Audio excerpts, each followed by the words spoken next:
Just 45 kilometres south of Timaru and a mere 7 kilometres from State Highway 1, Waimate waits to share its secrets. It's a well-planned, progressive town whose inhabitants are proud to build on the traditions laid down by their forebears. One of those time-honoured traditions used to occur every 2 years and had done so since 1959, when the South Canterbury Car Club first staged a trial series of 6 motor races around a tight little 1.3-mile circuit. With 100 entries on the day, the Waimate 50 was born. Racing continued at the Waimate 50 until the mid-60s.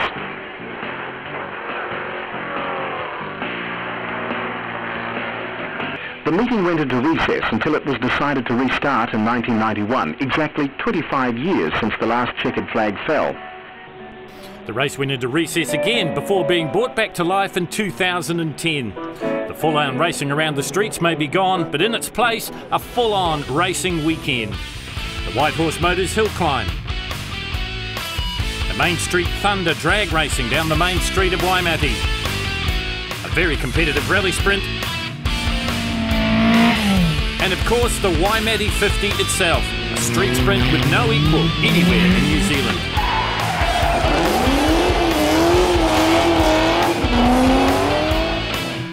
Sunday morning dawned fine and cool, and for those who enjoyed themselves a little too much at the street party the night before, a rally sprint wasn't the gentle wake-up they had in mind. There were other concerns on the mind of Ross Dunkerton.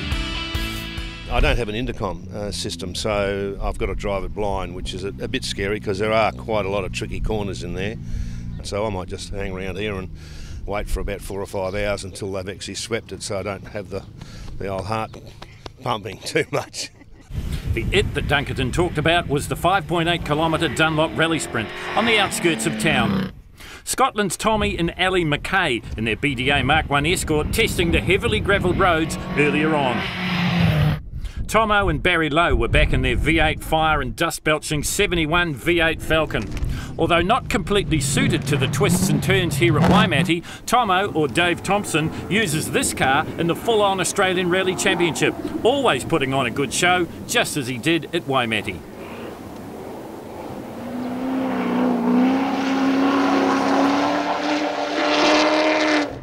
Stu Reid had beaten car owner Deborah Kibble at the White Horse Motors Hill Climb. The pressure was on the Scots Aussie to do it again here at the Dunlop Rally Sprint. But he couldn't. The times had been within a second and a half on all of the runs, but Deborah was the fastest and finished 17th in 2:57.60 to Stu's 2:59.10. Dylan Cameron continued the good form he had showed on the hill climb with 4 consistent runs, second in class and 13th overall in 2:55.80. Not bad for a 2-wheel drive Toyota. 12th was the front store sponsored Paul Squire from Temuka. Whilst only completing 3 of the 4 runs, his 2:54.80 in round 3 was good enough. Phil Sloan just squeezed into the top 10 at the White Horse Motors Hill Climb. Here he just missed out. 11th quickest and again second best Subaru. The man that pipped Sloan for the top 10 honours beat him by 1/10 of a second, and it was Christchurch's Richard Baddock. His 2:52.50 not only good enough for 10th overall, but good enough for the top Subaru performance as well. Queensland's Daniel Callanan was next in 9th, the big hold and a handful for the young pilot in the deeply gravelled roads. And once again, the kid had beaten his old man, this time by 10 places.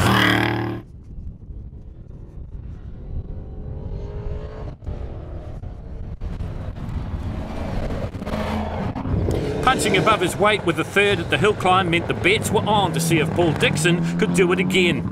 He couldn't. Still, 8th in a field of over 60 isn't too shabby for the man from Timaru.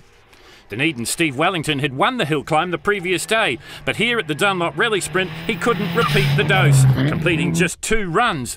His time of 2:48.20 good enough for 7th overall.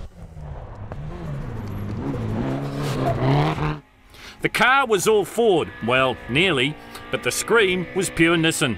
Derek Ayson would take Class 2 and finish 6th overall. Just as he had done on the White Horse Motors Hill Climb, he flung the Escort all over the road, fighting a personal battle with fellow 2-wheel drive exponent Marcus van Klink. Full left, tight and sudden.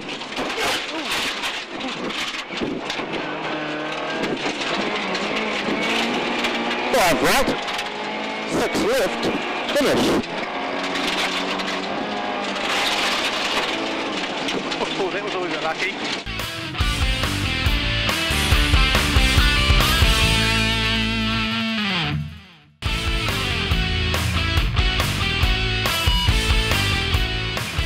While some seemed oblivious to the action going on around them, others were engaging in a gravel war. Marcus van Klink had been swapping best times with Derek Asen all morning. They were never more than 1 second apart, with Klinky eventually getting the better of the man from Gore and taking 5th overall.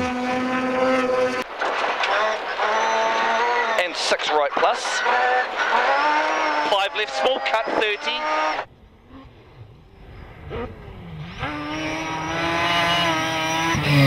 Minus, and 6 left, flat to finish. 6 left, flat to finish. Go, go, go, go, go. Oh, mate, it's tight. It's about the same, I think. Making his first appearance at the McKeown Petroleum Waimate 50 GT Series was the other Wellington from Dunedin, Michael. When brother Steve won the hill climb, it was time to step up. A violent flip in round 3 halted his charge, but this run, good enough for a 2:46.70 clocking for 4th overall. Craig Malloy was the defending overall champion at Waimate last year and looking to repeat here. 5th in the hill climb and 3rd here at the Dunlop Rally Sprint. A good run in the street sprint could see him take the coveted trophy home again.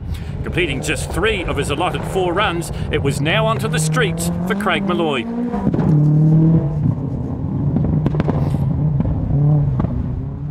The fly in Malloy's ointment could well have been Scott Simpson. He was 4th to Malloy's 5th at the White Horse Motors hill climb, and here on this 5.8 kilometre ribbon of gravel was 2nd to Craig Malloy's 3rd, over half a second ahead.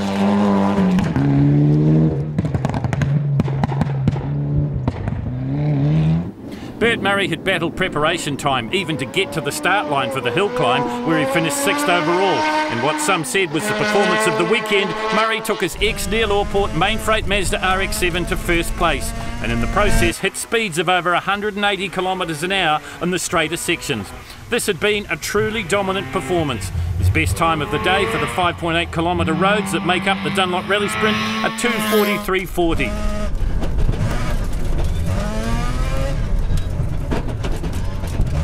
Sit back now and enjoy what rallying used to sound like 27 years ago.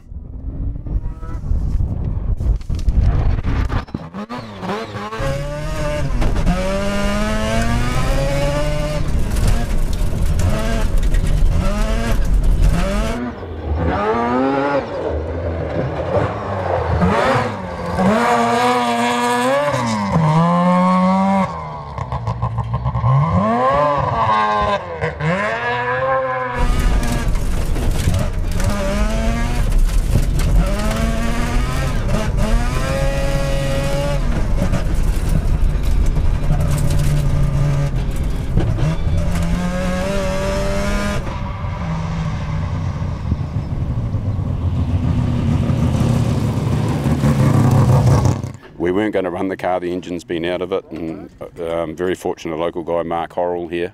He put the engine together. He's never built a rotary before. He used his iPad out in my back shed and watched how to build a rotary engine, and he's put the engine together with all second-hand bits, and here we are. So even with all his trials and tribulations, Bert Murray too good for the rest of the field in the Dunlop Rally Sprint. He turns back Scott Simpson, Craig Malloy, Mike Wellington and Marcus van Klink.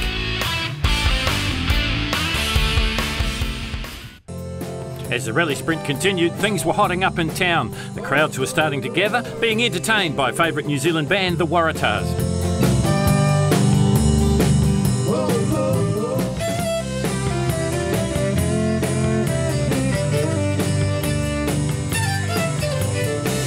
There was plenty of things to see and do, plenty of times to check out the various car club displays, the merchandising tents or the bars. An innovation this year saw cars of significance take to the streets for the Alice Lee Farms Legends Lap. The oldest car in the field was a 1929 Series 62 Chrysler, driven by Murray Frew. Leo Leonard was there in his Valiant Charger. It is my old car from 1971 when Todd Motors imported 3 of these for promotional purposes to compete against the GTHO Falcons and the XU1 Tiranas. No power steering and no brake booster, but you get acclimatised to that after a while. Not using it today because the circuit's not quite wide enough for my style of driving. It's loose at my age. The feel-good story at this year's Waimate 50 centred around 82-year-old Ralph Empson. Here he talks about the original Silver Fern Rally. I think we were 5th or 6th, I can't remember exactly. And then we were going into inland Kaikoura Road and the engine blew up. And got it back to Wellington. They stuck another engine in it overnight. Then started last out of 140, I think it was. We passed 50 cars the next 2 days. So we had a lot of fun. Got to have a roof on the top. I'm not interested in sports cars or anything like that. I'm a tin top man. Ralph had come to Waimate with his son Steve to be reunited with this, his very own Holden Tirana XU1, now owned by Waimate 50 organising committee chairman Rob Aikman, and complete an original paint scheme and sponsors livery. On a high after his win in the rally sprint, Bert Murray elected to run his rally tyres and put on a show for the huge crowd that had turned up around the streets of Waimate.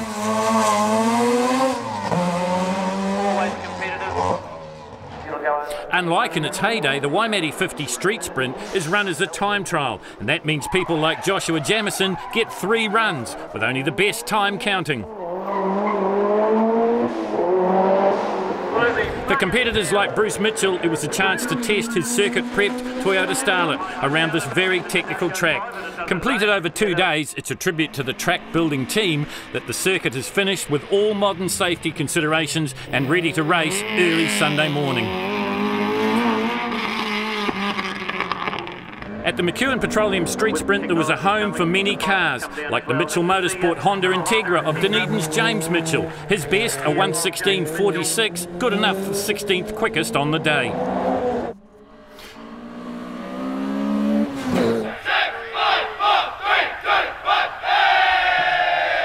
Christchurch's Marcus van Klink was looking for a good time. Let's take a lap with him here around the streets of Waimate. So under the Rollerton Engineering Bridge he goes, a quick left-hander and then a right and up to the Laurie Forest chicane. This is a new innovation this season at Waimate. Around the chicane, just slows him down enough as he heads down Sherman Street into the CRT corner. Another 90-degree right-hander. It's a short sprint down and a left-hander into Queen Street, the main street. Now it's full throttle, full gas, up through the gearbox and then back down through the gearbox, hard on the brakes for the Waimate Pharmacy hairpin. And then once again full on down Queen Street, waiting to turn left again, a 90-degree turn. And if he looks further left, he'll see the Bill Scott mural. He won't have time to do that as he heads down into the Lethwick Contracting corner around the War Memorial. This has caught so many out today. And then it is back under the Rollerton Engineering Bridge and then a full throttle pass down the main street, flashing past the council buildings and into the flying finish. That's a lap of Waimate with Clinky.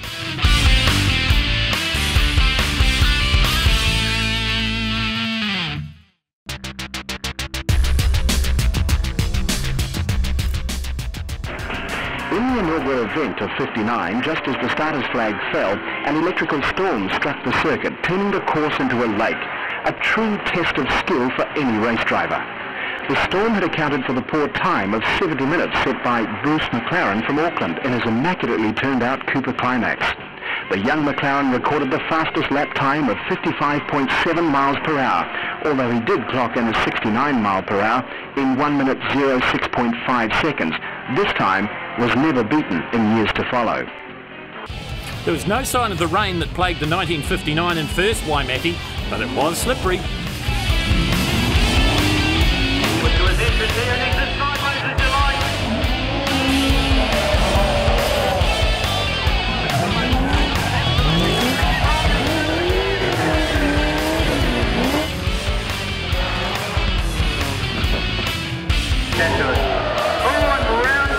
Number 127.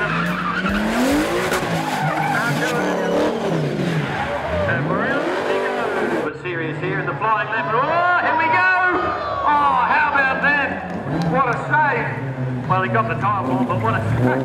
You don't see too many valiants racing these days other than in classic events, but here is one. Jason Froome.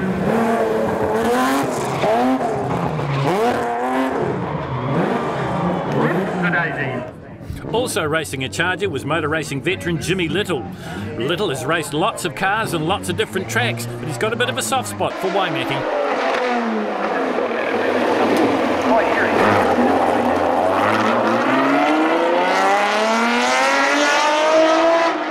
Favourite parts after the racing, I think. You always go a lot quicker then than you ever did during the day. One of the features of the McKeown Petroleum Waimate 50 Street Sprint Series are the unique cars in their history. Now owned by Waimate resident Morgan Wallace, this Mark II Jaguar once partnered up Angus Hislop and the late great Denny Holm. The car that featured regularly at the Waimate 50 in the old days was Ron Sylvester's 38 Chevy Coupe, powered by a small block Chev V8 and in the hands of Ron's son Grant this year. Timaru's Jared Hansen had the 10th fastest time of the day in his Datsun 1600. Competing in the unlimited two-wheel drive class, he was up against much more powerful cars. And the familiar red, white and blue of the factory Datsun colours. It's just getting a bit over anxious. It had been a full-on weekend for West Coaster Tracy Mann, competing in the White Horse Motors hill climb on Saturday where he finished 25th, and here in the sprint he would end up 9th overall. Tracy's been growing in confidence as he did yesterday at the White Horse.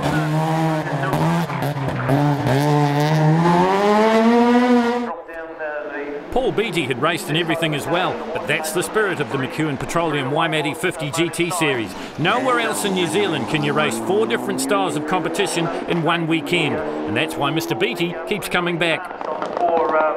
11th in the hill climb, 15th in the rally sprint, and saving his best performance for last was Fairley's Sam Hoare, 7th quickest around the streets of Waimate with a 1:13.50. Fairley sponsored Mitsubishi Evo with these rally cars. The grin on the face of Ealing's Alan Turner just got bigger and bigger as the weekend went on. In his track prep Mirage, White Horse Motors hill climb had been the first time he had ever raced on gravel. He scorched around the McKeown Petroleum Street in 1:13.01. Conrad Scott's V8 powered Batwing Mazda RX-7 was not only a crowd pleaser, but a class winner. He took out Class 2 unlimited two-wheel drive.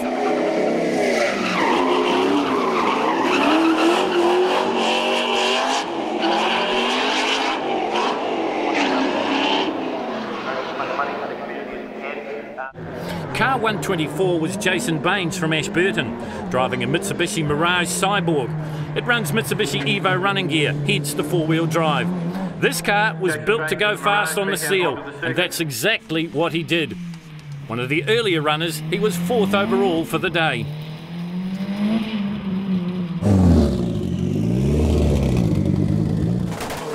Elliot Charles knew he had a top 3 car, and when Mr. Consistent Craig Malloy struck mechanical gremlins and only recorded 1 run, Charles was ready to pounce for the lead.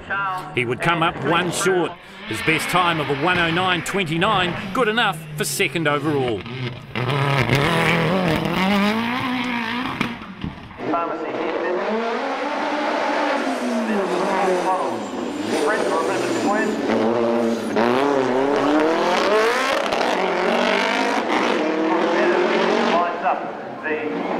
Left-wing construction look. Elliot Charles, regular competitor, and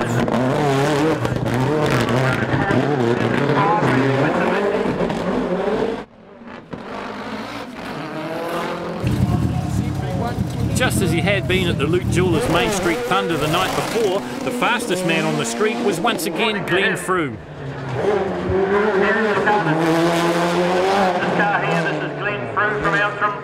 A past Ashley Forest Rally Sprint winner, he powered his 500 plus horsepower Mitsubishi around the course in 1:08.08. Just as Charles had done before him, he used all the modern tricks to his advantage. The 4-wheel drive pulling the Heavy Tracks Mitsubishi straight when it looked like disaster was imminent more than once. While the run was on the ragged edge, it was fast, and that's all that counted. Here comes There's a lock up there. Freewheeling. Underneath the front drive.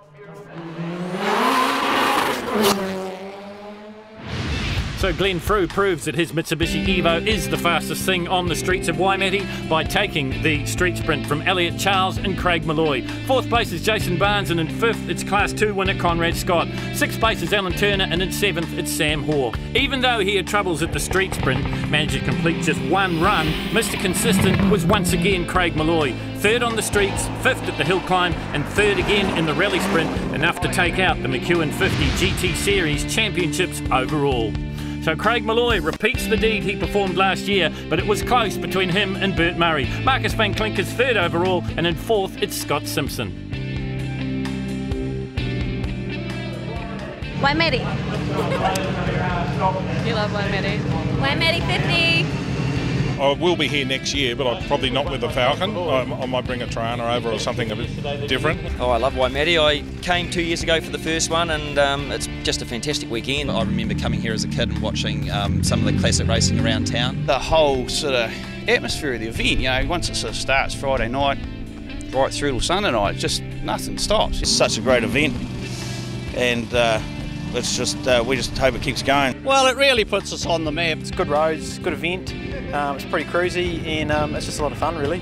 The best motorsport event I've ever done in 35 years of racing. Heaps of cars, lots of good people, and just a good social event to come and do. Everyone's there for the same reason, to enjoy themselves and the love of motor vehicles and speed and smell of tyre smoke and hot brakes, and yeah, it's just great. Yeah. You know, it's just fantastic. If you like what you've seen, mark down Labour Weekend in your calendar, and we'll see you at Waimate.